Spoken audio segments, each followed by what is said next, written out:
In today's video, I'm going to teach you how to send and sign documents online with DocuSign, the 2026 full walkthrough.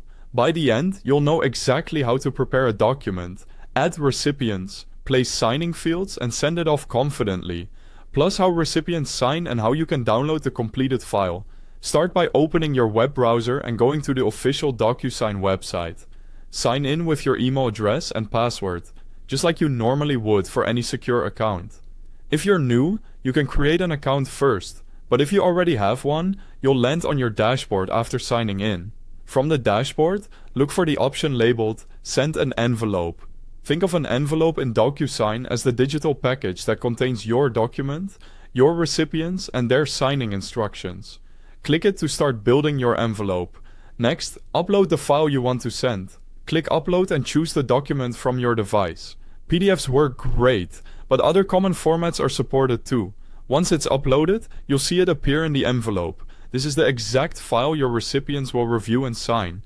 Now add the people who need to be involved. Enter the recipient's name and email address, then choose their role.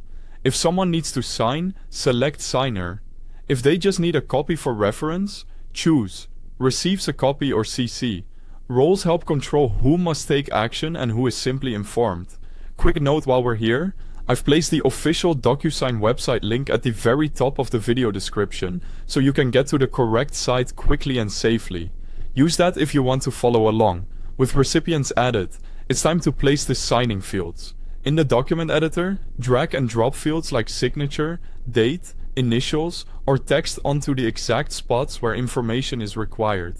Make sure each field is assigned to the correct recipient so DocuSign knows who needs to complete what. Take a moment to position fields neatly. Clean placement makes signing faster and reduces confusion.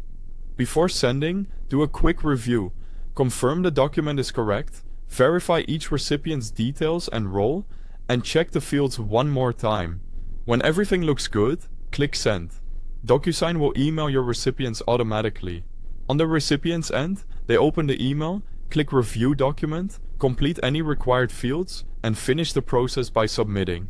It's guided and straightforward. When all parties have signed, DocuSign emails the completed document to everyone. You can also download it anytime from your DocuSign account for your records. That's how to send and sign documents online using the full walkthrough for 2026. Thanks for watching.